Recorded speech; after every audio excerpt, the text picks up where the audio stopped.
Probablemente la intención fundamental es brindarle todas las herramientas para que usted tenga todos los elementos necesarios de información antes de votar. Y esta noche nos acompaña y es muy importante poder abordar varios temas con quien hoy ocupa la presidencia de Guatemala y a quien, por supuesto, agradecemos la presencia esta noche en nuestro estudio, licenciado Alejandro Maldonado Aguirre, presidente de la República. Señor presidente, buenas noches, bienvenido. Buenas noches, sí. Yo soy el agradecido porque en una sociedad democrática la comunicación directa con el pueblo y la mediática son importantes. Hablando de esa comunicación, señor presidente, ya empezaron a surgir muchas peticiones sobre las prioridades que usted debería tomar en cuenta y que obviamente dependen de su decisión, pero estamos hablando de 4 meses y 11 días. Uno de los temas básicos y fundamentales es recuperar la credibilidad del Poder Ejecutivo. ¿Es posible hacerlo en este corto periodo de tiempo? Creo que sí se puede, especialmente como propuse 3 personas idóneas para la vicepresidencia de la República. Pero antes de presentar la nota al Congreso, lo hice público y afortunadamente la respuesta ha sido muy positiva. Cualquiera de los 3 es idóneo y ahí que el Congreso podrá votar sin injerencia de ninguna especie. ¿Bajo qué criterio eligió estas 3 personas que deberán definir o que lo van a acompañar en estos 4 meses? Madurez, conocimiento, honorabilidad. Y los 3, porque yo les conozco, me ofrecen esa garantía.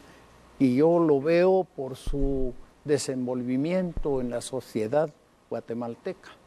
Han sido servidores, consecuentes, con proyección, inteligentes. Bueno, ¿qué tantas cualidades estamos buscando? Ya casi el criterio platónico de que gobiernen los sabios. Presidente, muchas personas han analizado en este momento el puesto que usted representa, el puesto que usted ocupa ahora en Guatemala, de 2 maneras. Uno, como que podría ser un gobierno de transición nada más, y otros plantean que sí se puede, en el poco tiempo que se tiene, 4 meses y tantos días, poder convertirlo en un gobierno de acciones concretas. ¿Cómo lo analiza usted? ¿Cómo lo visualiza usted? ¿Cómo nos lo presentaría? Y si dentro de estas acciones concretas, que muchas personas esperan que sí se logre hacer, está el impulsar un poco más la ley electoral y de partidos políticos. Sí, en efecto, yo creo que hay antecedentes en nuestra historia que así lo revelan. La Junta Revolucionaria de Gobierno de 20 de octubre de 1944 a 15 de marzo de 1945. Fue un poco tiempo, pero dejaron grandes realizaciones. En realidad ellos sí tenían un mecanismo que yo no tengo, es el decreto ley. Ellos podían emitir leyes sin necesidad de pasarlas por un Congreso en sus primeros días. Después instalaron el Congreso, pero ese fue un Congreso coherente con ese clamor cívico que se despertó en el 44. Y convocaron una constituyente que fue un gran mecanismo de diálogos en toda la ciudadanía, lo cual mantuvo al país con mucha creatividad, imaginación. Esos debates en la constituyente, el pueblo los siguió y claro, el resultado fue magnífico y creo que fueron un referente y es lo que yo pretendo, que nuestro paso por el gobierno sea un referente de contenidos éticos, de principios y de valores. Señor presidente, hablando de acciones inmediatas, sabemos que hasta la próxima semana usted analiza cómo ha quedado esa gestión anterior, incluso hay una reunión con los miembros del gabinete y presentarán un informe, supongo. ¿Para cuándo lo podemos esperar? ¿Cómo piensa hacer usted ese análisis de lo que encuentra? En realidad es un deber de todos los días examinar cómo amanece la casa y cómo apagamos la luz. En ese periplo que tenemos es necesario hacer un inventario de lo que se está haciendo y en qué situación se encuentra para determinar prioridades. Y lo digo porque los recursos financieros del Estado están a la quiebra. Estamos muy bajos, apenas hay el dinero disponible para mantener los salarios hasta diciembre con los aguinaldos y las prestaciones. atender con alguna emergencia los problemas de salud, de nutrición, de seguridad y pago de deuda, pero no es al máximo. Tenemos que manejarnos con las disponibilidades y claro, podremos hacer algunas apelaciones a los habitantes que nos confíen sus recursos, que los vamos a manejar transparentemente. Confiamos en la comunidad internacional, pero no vamos a ir a pedir limosna. Lo que vamos a pedir es solidaridad, que eso es un deber universal. Así como en una sociedad interna, el que tiene más debe pagar más y el que tiene menos obtener beneficios de esa solidaridad, pues en la comunidad internacional es igual. No es limosna, eso sí que quede claro. La dignidad la vamos a mantener siempre. Bueno, relacionando dos cosas, comunidad internacional y lo que preguntaba recién María Luisa de esta necesidad de saber cómo encontró la administración y rendir un informe. Ayer la Comisión Internacional contra la Impunidad en Guatemala renueva su mandato por 2 años más.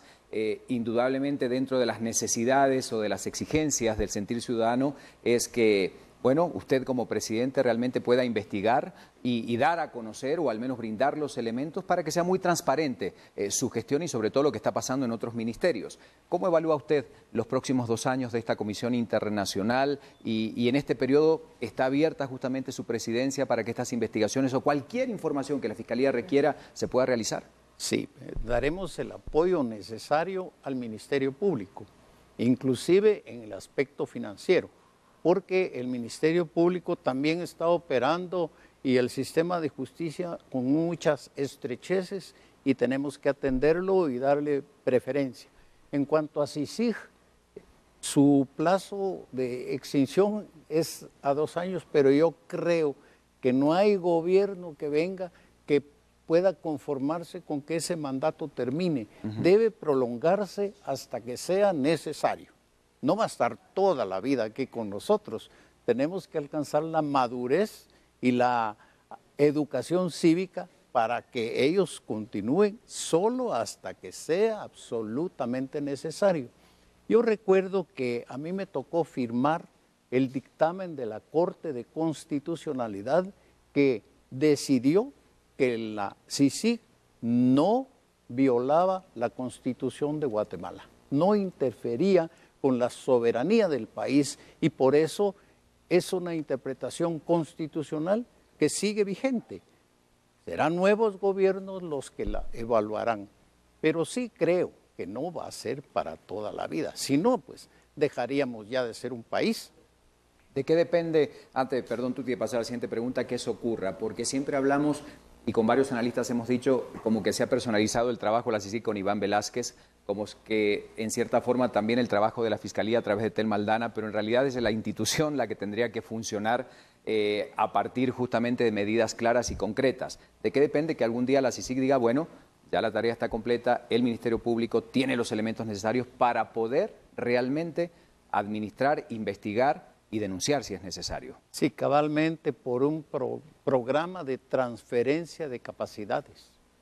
Sí, tiene alta tecnología. Solo de eso de voluntad también, señor presidente. Sí, claro, pero sí tiene altas capacidades técnicas, investigadores, gente muy preparada de diferentes partes del mundo y ellos tienen que venir a transferir capacidades. Como un buen maestro, estará esperando que alguien lo sustituya alguna vez y que tome la estafeta para seguir adelante. Creo y tengo confianza en el comisionado Velázquez, que ha sido muy claro en sus planteamientos sin rebasar los límites del acuerdo internacional que se tiene. CICIG ha marcado ya una pauta, digamos, en cuanto a dar a conocer que existen personas, redes que están vinculadas a la corrupción. Por otro lado, usted nos dice que los recursos estamos a la quiebra. ¿Cree usted que en 4 meses, señor presidente, se puede hacer algo de parte del gobierno para destapar las personas, las organizaciones, otras redes posiblemente que existan todavía dentro del gobierno para que ese presupuesto de alguna manera pueda alcanzar, se pueda frenar estas líneas de corrupción y que están sacando dinero de nuestro país, del Estado? ¿Se puede hacer? ¿Usted está dispuesto y de qué manera? Bueno, es que no es solo cosa de dinero, sino es también de voluntad. Si nosotros encontramos signos de corrupción, tenemos la obligación, el deber de denunciar. ¿Van a empezar alguna investigación ustedes? Bueno, las que nos corresponde, pero como le digo, es cuestión de voluntad, de decisión, de que esto concluya, porque este es un mal que hemos venido acrecentando por años. No es que haya surgido de pronto, esto lo sabíamos, y es una hiedra que se ha ido pegando en las paredes y que de repente hay que cortarla, pero lógicamente es una obligación, pero también un deber, que cuando veamos algo anormal, irregular, hagamos la denuncia y la investigación. Si sale alguien solvente de eso, ya será producto de los poderes de justicia, que deben ser absolutamente independientes y bien apoyados por el Estado con los recursos que necesiten. La visión ha sido complicada. La Constitución asigna 3% del presupuesto para el deporte, o creo 5%, perdón, y en cambio para el organismo judicial 2%. En realidad era una proporción que no era coherente. Claro. Y hablando de esas coherencias y de la asignación de recursos, yo quiero ya empezar a hablar de lo que nos toca mañana, señor presidente, porque aquí hemos conversado con analistas y decimos siempre al licenciado Maldonado Aguirre le toca difícil porque asume y hay elecciones a la vuelta de la esquina. Es un momento complicado, si lo queremos llamar así. Usted ha realizado reuniones con el Ministerio de Gobernación, estuvo esta mañana viendo cómo están desarrollándose los operativos. ¿Cómo ve usted este proceso que enfrentamos el día de mañana? Perfecto. Solo quería rectificar en eso de los porcentajes, que también están comprometidos otros que son altos volúmenes como transferencias a las municipalidades, etcétera. Es suerte que el rango para operar del Ejecutivo es limitado. Sí, efectivamente estuve hoy en la mañana en el Ministerio de Gobernación con un repaso muy completo de los preparativos para atender el proceso electoral y garantizar el derecho de los guatemaltecos a votar. Y recordemos esto, que es un derecho que requiere garantía. Y lo que se está haciendo es un programa muy completo, casi periférico. Es decir, primero la autoridad civil más cerca de los centros de votación y muy periféricamente el apoyo de las fuerzas del ejército. El propósito es que la elección sea pacífica, tranquila, garantizada y que se controle cualquier tipo de desorden que pudiera ocurrir. El acceso a los municipios, el acceso a las mesas electorales y que haya al final, cuando se den resultados locales, que no se produzcan motines, sublevaciones, porque esto no es correcto. Para eso está la misma ley electoral y para eso está la Constitución. El que se inconforme con el resultado, que impugne, que ataque, y ya vendrá jurídicamente, y ya vendrá los mecanismos correctores. Esta Corte de Constitucionalidad anuló unas elecciones y cambió una diputación. Así es. Y tenemos a alcaldías que la Corte las cesó. Y también el Tribunal Supremo Electoral es un ente independiente, especializado y además solvente, para que si hay inconformidades se ventilen por la vía de los recursos. Porque simplemente si cada quien va a operar por la vía de los hechos, va a cometer delitos y ahí entra el Ministerio Público. Yo creo que esos precedentes de que arman desórdenes, queman papeletas, después se quedan diluidos y nadie responde, pero ahora no. El que viole la ley debe ser debidamente encausado y los tribunales de justicia, después del debido proceso, castigar esas infracciones a la ley, que se respete la voluntad del pueblo en las urnas y no que se dirima después al hacer el conteo, como esos grupos pandilleros que después de un partido de fútbol empiezan a hacer escándalo porque no ganó su equipo. Señor presidente, hablando de la voluntad de la ciudadanía, la percepción de todos los analistas y de la ciudadanía en general es que a partir de lo que ocurrió esta semana cambió totalmente la percepción del ciudadano hacia el sistema democrático. Quizás la renuncia del presidente, el que se presentara frente a la justicia, implica que muchos se hayan decidido a votar, a asistir a las urnas. Usted decía hace unos días nada más que el voto nulo o abstenerse no es una conducta cívica. ¿Confía en que la ciudadanía guatemalteca va a asistir a las urnas, que realmente este llamado y todo lo que ha ocurrido en esta coyuntura de días nada más va a poner otros números en relación a la asistencia a las urnas? Ya veremos los resultados, las evaluaciones, pero creo que tenemos que confiar en el sistema democrático. Digo yo, armas no, urnas sí, pero también hay que respetar el resultado de esas urnas. Y no solo consiste en que se adjudique el cargo a quien lo ganó limpiamente en la contienda, sino que el que lo ganó se haga merecedor a esa confianza pública.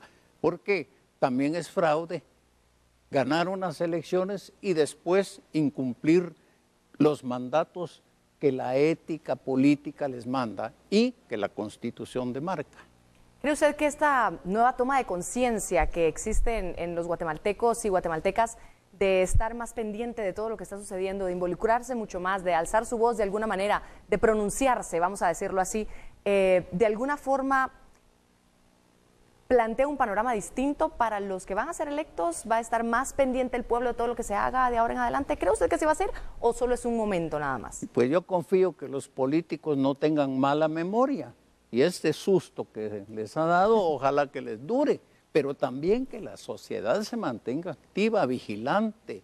Digo que los jóvenes no abdiquen a su condición de mejorar, de prepararse, de estudiar y la esperanza de ir a tomar posiciones en el Estado y el gobierno. Por eso es que yo he hecho la convocatoria. Yo espero que muchos analistas, sociólogos, antropólogos, juristas se propongan para nosotros poder seleccionar, no digo todo el gabinete, pero sí unos cuantos elementos que lleven la voz, el vigor, la inteligencia de la juventud, porque yo quiero en el gobierno gente madura, con experiencia, capacidad, probada, pero también quiero que se ensayen estos muchachos, que empiecen desde temprano tomando decisiones, que respondan al pueblo. Pero eso sí, que se preparen, porque no quiero también gente que vaya a hacer el aprendizaje ahí, sino que ya lleguen con una estructura de conocimientos básicos y que lo único que están esperando es el timón para conducir. Señor presidente, las personas a través de redes sociales ahora nos comunicamos directamente con la población e incluso han mencionado el discurso que usted, su primer discurso en el Congreso de la República como el discurso de la esperanza, de la conciliación, y presentan un perfil de su persona como una persona muy mesurada, con mucha madurez, con mucha experiencia, pero también hay quienes dicen que hay que limpiar la casa, que para que limpiar la casa hay que ser muy combativo. ¿Quién es Alejandro Maldonado? ¿Cómo va a limpiar esa casa? Bueno, realmente yo tengo una historia política muy particular, pero ha sido coherente. Yo tenía un maestro en política que me dijo una vez, mira, cuando estés abajo grita y cuando estés arriba suplica. Y yo eso hago. Yo no me impongo a puntapiés a la gente, sino voy, los persuado y convenzo de cómo hacer las cosas. Pero lógicamente cuando hay que tener mano enérgica se debe tomar. ¿Por qué? Porque si uno lo analiza desde esta perspectiva, la Constitución y las leyes también son enérgicas. Es decir, también son un mandato, también son una vinculación que uno puede tener como instrumento para aplicarlo. Y creo que por eso, al hablar de formar un gobierno de transparencia y un gobierno de esperanza, lo que sí he estimado yo es que pedir la dimisión de todo el gobierno no implica descalificarlos. Hay unos que yo he conocido muy trabajadores, con vocación, con entrega, con compromiso. En consecuencia, se tienen que hacer los ajustes del caso para que el gobierno continúe estos 4 meses y unos días, y que no se descalabre, pero también que se rejuvenezca, que tenga sangre nueva. Así que una pequeña transfusión de sangre siempre es buena. Decimos 4 meses y 11 días, pero un día puede hacer la diferencia, y lo acabamos de ver. Hace días nada más que un día, horas pueden hacer la diferencia, ¿verdad, señor presidente? Y yo me imagino que cuando usted asumió la vicepresidencia, indudablemente sabía que en algún momento podía llegar a ser el presidente de la República. El panorama indicaba, más allá de que Pérez Molina pudiera o no decir que iba a renunciar, que en algún momento le iba a tocar esa responsabilidad. Y me imagino que si esto lo pensaba, también de haber elaborado un plan. Si me toca ser presidente, sean 3, 4, 5 meses, yo quiero inmediatamente hacer esto. Además, usted es un político de larga data, de mucha experiencia, candidato en otra oportunidad, entonces muchas veces habrá imaginado, soñado, si yo tuviera la posibilidad de estar en ese poder tan importante, el Poder Ejecutivo, esto haría por mi país, esto haría para cambiar las cosas. Ahorita tiene la oportunidad. Dejemos los 4 meses y 11 días. ¿Qué planeaba o qué quería hacer y qué es lo que va a hacer concretamente en este tiempo? Las realidades. Por ejemplo, Woody Allen decía, "It's good to be a king", pero la realidad que no es tan bueno cuando uno se encuentra que las arcas están vacías y que hay desconfianza ciudadana sobre el quehacer político, de suerte que tengo que trabajar con un programa mínimo de gobierno. Pero ¿cuál es el de reajuste? El que no se descalabre más el Estado. Yo solo tendré que estarle poniendo la nave en su curso, que no se hunda, pero que llegue a buen Mantener puerto. La gobernabilidad, la institucionalidad. Exactamente, pero al nuevo gobierno heredarles eso como responsabilidad. Nosotros le hemos venido a salvar la barca que venía a la deriva, pero de hundida lo demás, ya, la verdad, a la deriva, ya casi naufragando, diría yo. depende de dónde está uno adentro o afuera. ¿De qué lado de la barca esté uno? Se comunicó, mire, no lo hizo el expresidente Pérez Molina con sus ministros para confirmarles, muchos se enteraron por los medios de comunicación que había mandado la carta al Congreso de la República.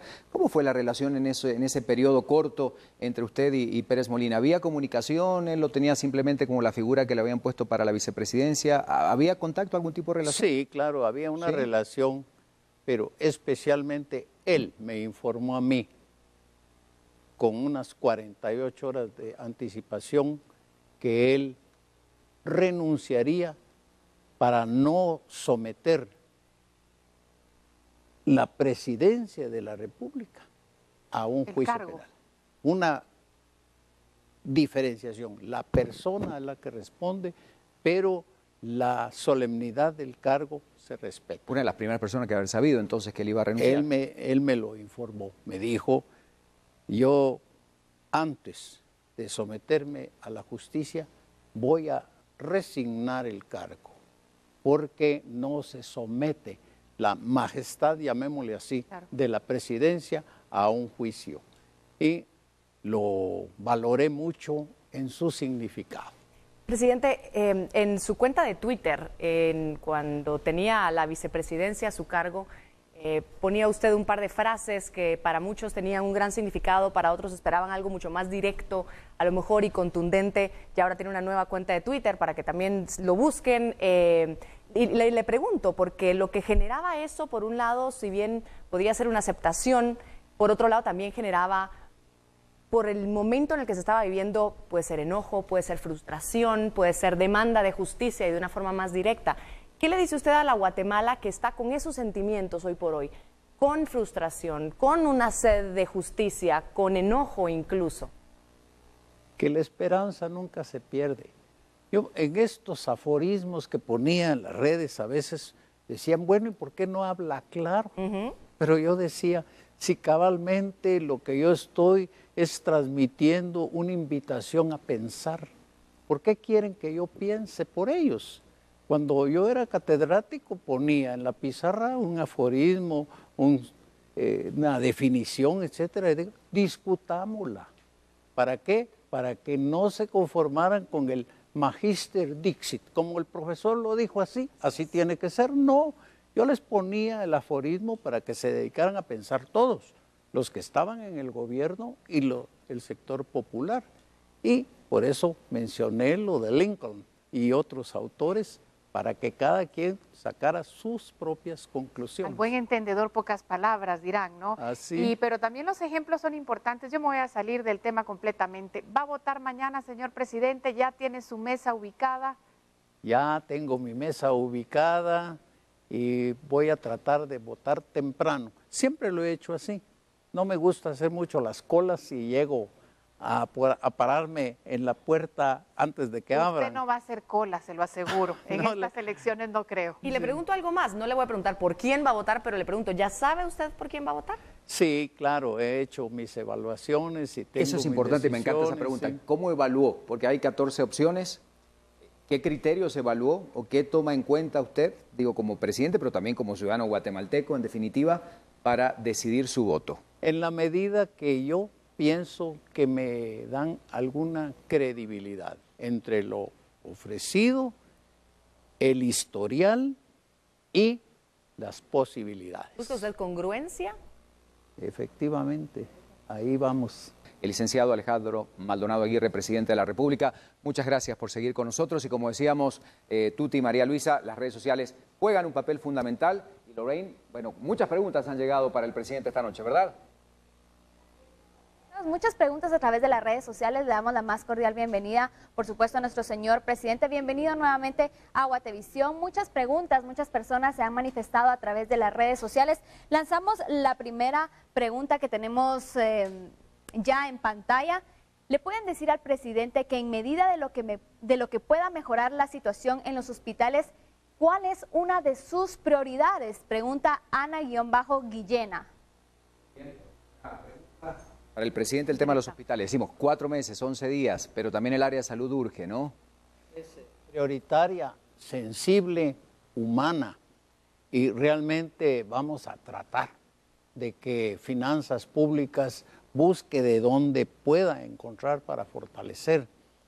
En un asunto poco personal, a mi esposa siempre le ha preocupado el asunto de los ancianos.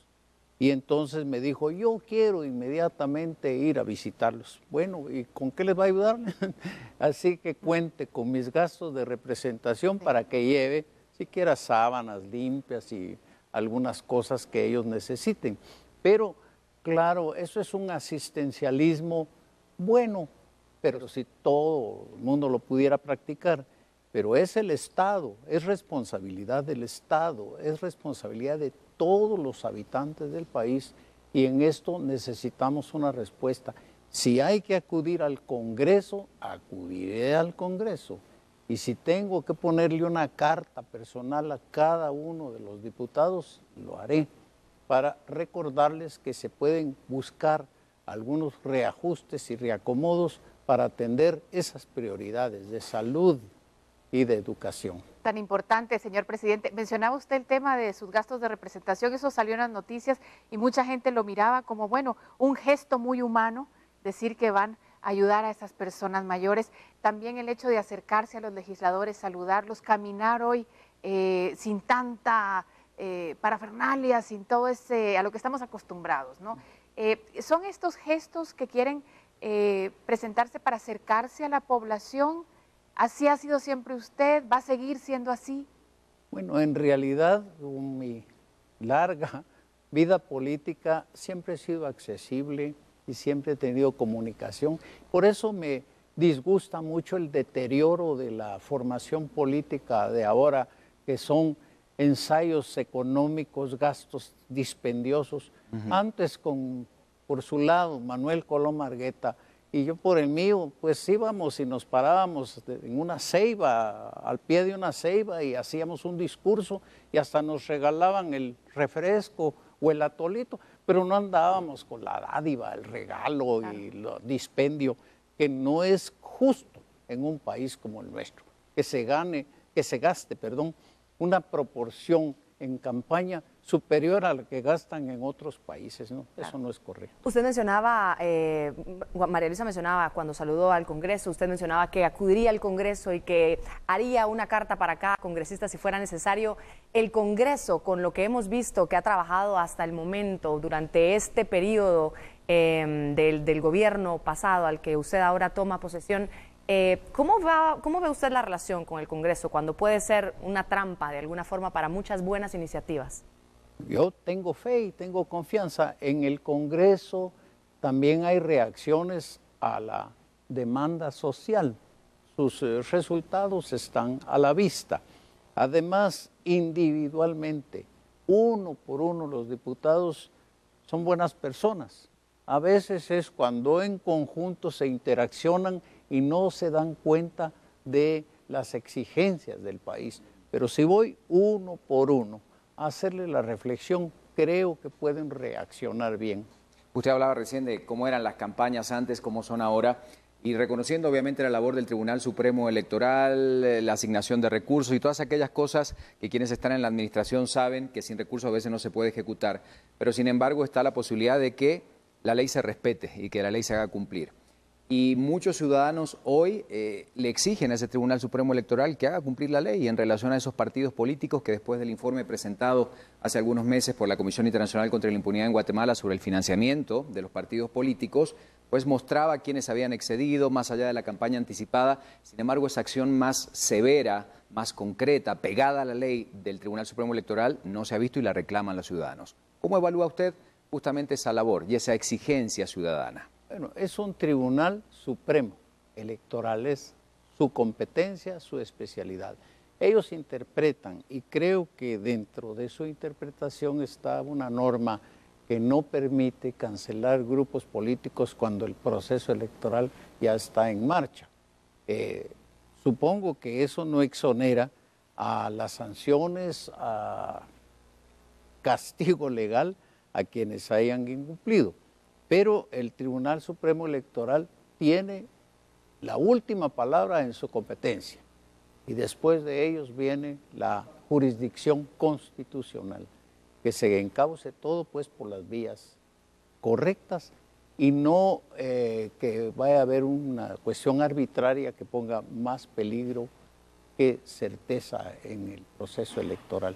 Que tengo entendido que dentro de esta misma ley existe otro artículo en donde sí deja la puerta abierta a que se pueda cancelar de alguna manera, y eso ha sido como una parte de confusión por parte de la población. Las interpretaciones de la ley. Exacto, las diferentes interpretaciones de cómo deberían guiarse, ¿no? Sí, por eso convergen hacia un tribunal. Claro. Una cosa piensa el fiscal, otra el defensor, que decida el tribunal. Más redes sociales, porque hay que respetar a la gente que nos ha escrito para trasladar preguntas al presidente de la República. Lorraine, por favor. Otra usuaria, Pati OP63, que se hace presente, @Guatevisión_TV, #voto 2015. Le preguntaría a dónde puedo ir a dejar mi currículum vitae para apoyar desde el Ministerio de Salud en este poco tiempo, reconociendo que hay muchas personas que forman parte del músculo laboral en nuestro país, precisamente en el sector público, que no han recibido su sueldo. Bueno, va a abrir un poco esa... Digo, le están preguntando dónde dejar el currículum, pero digo, hay mucha gente que seguramente se querrá sumar a esta En realidad, se saben las limitaciones que tenemos. Sí. Claro. Yo he estado hablando de una convocatoria para integrar la cúspide de la pirámide. Luego viene todo el servicio. Cabalmente es lo que exige que haya una ley de servicio civil correcta, que no sea posible que por medio de recomendaciones de partido político o de grupos de interés llegue alguien al servicio público, sino que por la vía correcta del servicio civil, accesible universalmente para todos, igualdad para todos. Claro, no puedo hacer de la presidencia y ocuparme de una agencia de empleos, Claro. pero sí demandar a que los pocos empleos que se pueden dar, porque los tenemos congelados, plaza que queda vacante ya no se ocupa, De lo contrario, no podemos balancear el presupuesto. Pero sí, creo que solicitar trabajo es un derecho. Y el problema que hemos tenido, que en gran medida la deformación política, es que nunca hemos tenido una verdadera ley de servicio civil. Y perdonen, no lo digo por jactancia, pero cuando yo fui ministro de Educación, se establecieron exámenes de oposición vinculados con la Universidad del Valle de Guatemala para calificar correctamente a los aspirantes a magisterio. Señor presidente, yo sé que, insisto, el tiempo es corto para su gestión, pero va en cierta forma a generar un periodo de transición para las futuras autoridades, presidente y vicepresidente, que asuman el 14 de enero del 2016 de una manera distinta. ¿Qué país le quiere entregar o de qué manera va a recibir el país después de su administración el futuro presidente o presidenta de Guatemala? Pues de entregarle un gobierno no comprometido, es decir, sin enlaces ni traslapes de acomodos y circunstancias.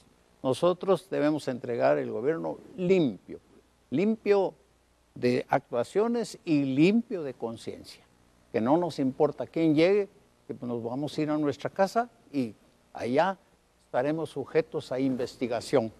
¿Acompañaría en los primeros meses de gestión al futuro presidente o presidenta después de enero? Sí, en lo que pidan, la transición debe ser de buena fe, leal, que no le oculten nada al nuevo gobierno. Presidente, usted después del 14 de enero, ¿qué va a hacer? ¿Va a sumarse al Parlacén? ¿Qué le corresponde hacer? Para terminar mi carrera, pues puede ser en el Parlacén, porque yo he sido centroamericanista. Y usted ha estado en todos los organismos del Estado, en el Ejecutivo ahora, en el Legislativo, en el Judicial, por supuesto. Somos referentes. Usted hablaba de un gobierno que quiere ser referente, y Guatemala ya lo es. Sabemos, nuestros hermanos hondureños el día de ayer estaban marchando también, hablan mucho de nuestro país y del ejemplo que han tenido por ese clamor de la ciudadanía que se manifestó pacíficamente. ¿Seremos referente? ¿Cree usted que estos 4 meses van a dar tiempo para que seamos referente? Bueno, de lo futuro esperamos algo, pero de lo que ha sucedido, yo he estado al tanto de la información internacional y es admirable el criterio que tienen sobre la madurez, el civismo, la valentía y sobre todo el ingenio de los guatemaltecos. Esas manifestaciones no eran nada aburridas, siempre había algo ¿Lo creativo. sorprendió? Pero con paz, Sí. o sea, Con eso paz. es lo más importante. ¿Lo ¿verdad? sorprendió, señor presidente, estas manifestaciones? A mí me sorprendieron mucho. Yo ayer, el día de la renuncia del presidente, sonó marimba y yo me asusté, porque teníamos aquel recuerdo, ¿verdad?, de cuando sonaba marimba en la radio, era golpe de Estado. Y una persona muy joven que trabaja en periodismo me dice, estos son nuevos tiempos. Pero yo me sorprendí. ¿Lo sorprendieron a ustedes? Me tenía que sorprender porque yo lo he vivido. Muchas veces salimos al parque y nos reprimieron con gases lacrimógenos, batonazos y muertos. Ahora el civismo es ejemplar. Última pregunta, redes sociales, porque ya se nos va acabando el tiempo. 8:36. Adelante, Lorraine, por favor. Otra de las preguntas interesantes que llegan a nuestra red social dice así: ¿cuánto devengará mensualmente el presidente? Si el pueblo elige presidente, ¿quién decide entonces su sueldo? Es lo que nos pregunta Andrea Arias. Les diré que de las cosas que debo de saber, lo que no sé es cuánto voy a devengar, pero sí sé que los gastos de representación pues son especiales por tratarse de la presidencia, pero no sé el monto del salario. ¿Cómo quiere que lo recuerde o cómo recordará la gente al presidente número 49 de Guatemala? Bueno, yo cité a un poeta que dijo, vivir con la esperanza de ser un buen recuerdo. Muy bien. Muchísimas gracias, señor presidente, por acompañarnos. Ha sido muy amable. Iba a ser una entrevista de 30 minutos, pero obviamente se ha extendido porque habrían muchísimas otras cosas. Gracias a la gente también que a través de redes sociales ha pronunciado. Queremos que te sientas Batres. Llámanos al 2200-1010. Sí hay buenos precios, sí hay lo que estás buscando. Sí